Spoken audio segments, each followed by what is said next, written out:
गरुड़ पुराण 11वां अध्याय दशगात्र विधान। गरुड़ जी बोले, हे केशव, आप दशगात्र विधि के संबंध में बताइए। इसके करने से कौन सा पुण्य प्राप्त होता है और पुत्र के अभाव में इसको किसे करना चाहिए। श्री भगवान बोले, हे तक्षर्य, अब मैं दशगात्र विधि को तुमसे कहता हूँ, जिसको धारण करने से सत्पुत्र पितृ ऋण से मुक्त हो जाता है। पुत्र पिता के मरने पर शोक का परित्याग करके धैर्य धारण कर सात्विक भाव से समन्वित होकर पिता का पिंडदान आदि कर्म करे। उसे अश्रुपात नहीं करना चाहिए, क्योंकि बांधवों के द्वारा किए गए अश्रुपात और श्लेषपात को विवश होकर पिता रूपी प्रेत पान करता है। इसीलिए इस समय निरर्थक शोक करके रोना नहीं चाहिए। यदि मनुष्य हजारों वर्ष रात दिन शोक करता रहे तो भी प्राणी कहीं भी दिखाई नहीं पड़ सकता। हे गरुड़, जिसकी उत्पत्ति हुई है उसकी मृत्यु सुनिश्चित है, और जिसकी मृत्यु हुई है उसका जन्म भी निश्चित है। इसीलिए बुद्धिमान को इस अवश्यंभावी जन्म मृत्यु के विषय में शोक नहीं करना चाहिए। ऐसा कोई दैवी अथवा मानवीय उपाय नहीं है जिसके द्वारा मृत्यु को प्राप्त हुआ व्यक्ति पुनः यहाँ वापस आ सके। अवश्यंभावी भावों का प्रतिकार यदि संभव होता तो नल, राम और युधिष्ठिर महाराज आदि दुख न प्राप्त करते। इस जगत में सदा के लिए किसी का किसी भी व्यक्ति के साथ रहना संभव नहीं है। जब अपने शरीर के साथ भी जीवात्मा का सर्वकालिक संबंध संभव नहीं है तो फिर अन्य जनों के आत्यंतिक सहवास की तो बात ही क्या। जिस प्रकार कोई पथिक छाया का आश्रय लेकर विश्राम करता है और विश्राम करके पुनः चला जाता है, उसी प्रकार प्राणी का संसार में परस्पर मिलन होता है। पुनः प्रारब्ध कर्मों को भोगकर वह अपने गंतव्य को चला जाता है। प्रातःकाल जो भोज्य पदार्थ बनाया जाता है वह सायंकाल तक नष्ट हो जाता है। ऐसे नष्ट होने वाले अन्न के रस से पुष्ट होने वाले शरीर की नित्यता की कथा ही क्या। पितृमरण से होने वाले दुख के लिए यह पूर्वोक्त विचार औषध स्वरूप है। अतः इसका सम्यक चिंतन करके अज्ञान से होने वाले शोक का परित्याग कर पुत्र को अपने पिता की क्रिया करनी चाहिए। पुत्र के अभाव में पत्नी को और पत्नी के अभाव में सहोदर भाई को तथा सहोदर भाई के अभाव में ब्राह्मण की क्रिया उसके शिष्य को अथवा किसी सपिंडी व्यक्ति को करनी चाहिए।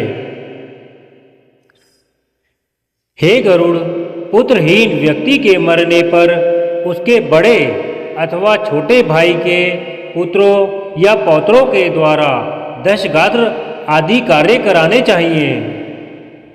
एक पिता से उत्पन्न होने वाले भाइयों में यदि एक भी पुत्रवान हो तो उसी पुत्र से सभी भाई पुत्रवान हो जाते हैं, ऐसा मनु जी ने कहा है। यदि एक पुरुष की बहुत सी पत्नियों में कोई एक पुत्रवती हो जाए तो उस एक ही पुत्र से वे सभी पुत्रवती हो जाती हैं। सभी भाई पुत्रहीन हो तो उनका मित्र पिंडदान करे अथवा सभी के अभाव में पुरोहित को ही क्रिया करनी चाहिए। क्रिया का लोप नहीं करना चाहिए। यदि कोई स्त्री अथवा पुरुष अपने इष्ट मित्र की औदर्व देहिक क्रिया करता है तो अनाथ प्रेत का संस्कार करने से उसे कोटि यज्ञ का फल प्राप्त होता है। हे खग, पिता का दशगात्रादि कर्म पुत्र को करना चाहिए, किंतु यदि ज्येष्ठ पुत्र की मृत्यु हो जाए तो अति स्नेह होने पर भी पिता उसकी दशगात्रादि क्रिया ना करे। बहुत से पुत्रों के रहने पर भी दशगात्र, सपिंडन तथा अन्य षोडश श्राद्ध एक ही पुत्र को करना चाहिए। पैतृक संपत्ति का बंटवारा हो जाने पर भी दशगात्र, सपिंडन और षोडश श्राद्ध एक को ही करना चाहिए, किंतु सांवत्सरिक आदि श्राद्धों को विभक्त पुत्र पृथक पृथक करे। इसीलिए ज्येष्ठ पुत्र को एक समय भोजन, भूमि पर शयन तथा ब्रह्मचार्य धारण करके पवित्र होकर भक्ति भाव से दशगात्र और श्राद्ध विधान करने चाहिए। पृथ्वी की 7 बार परिक्रमा करने से जो फल प्राप्त होता है वही फल माता पिता की क्रिया करके पुत्र प्राप्त करता है। दशगात्र से लेकर वार्षिक श्राद्ध पर्यंत पिता की श्राद्ध क्रिया करने वाला पुत्र गया श्राद्ध का फल प्राप्त करता है। कूप, तालाब, बगीचा, तीर्थ अथवा देवालय के प्रांगण में जाकर मध्य काल में बिना मंत्र के स्नान करना चाहिए। पवित्र होकर वृक्ष के मूल में दक्षिणाभिमुख होकर वेदी बनाकर उसे गोबर से लीपे। उस वेदी में पत्ते पर कुश से बने हुए दर्भमय ब्राह्मण को स्थापित करके पद्म आदि से उसका पूजन करें और उसे प्रणाम करें। इसके पश्चात उसके आगे पिंड प्रदान करने के लिए कुश का आसन रखकर उसके ऊपर नाम गोत्र का उच्चारण करते हुए पके हुए चावल अथवा जौ की पीठी आटा से बने हुए पिंड को प्रदान करना चाहिए। उशीर, खस, चंदन और भृंगराज का पुष्प निवेदित करें। धूप दीप, नैवेद्य, मुखवास, तांबूल पान तथा दक्षिणा समर्पित करें।